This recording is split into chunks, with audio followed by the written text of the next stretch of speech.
Welcome back, guys, to another edition of GGIG Gaming. Today we take a look at 11-Bit Studios' This War of Mine, The Little Ones.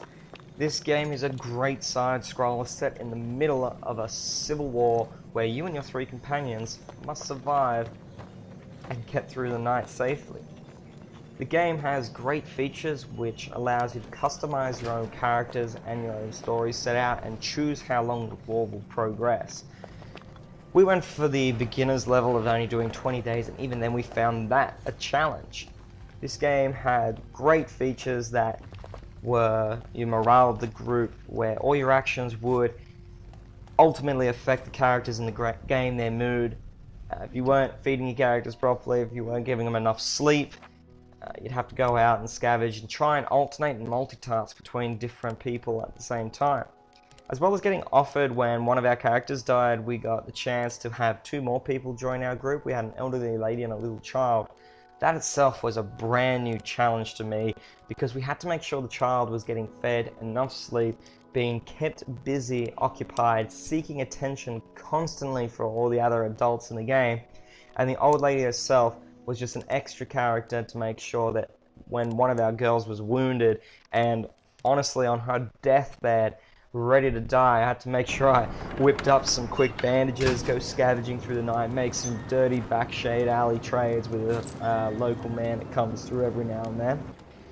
And with the bloke being a pretty lazy man, he was just eating and sleeping the whole time because he was kind of a useless character to me.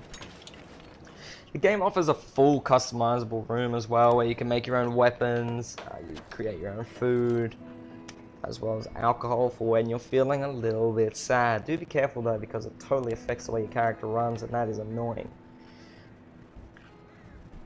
I love the fact that the epilogue shows you everything you did correctly, but it also shows things that you lacked in.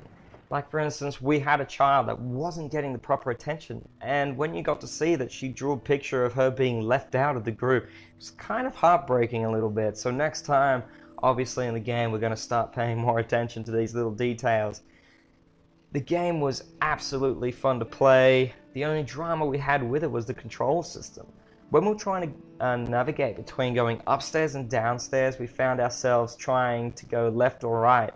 And it kept on taking us both upstairs and downstairs time and time again, leaving us in a full 360 circle of frustration. Other than that, the game was visually pleasing, the whole multitasking scenario causing great stress and high demand, making everything we did very crucial, was absolutely fun to play. I never thought that I'd get through the first 5 minutes because of how slow things were moving, but when you start actually getting into the game, this is absolutely fun to play, which is why I got a solid 14 out of 20 from us guys. So as always, go get it and start gaming.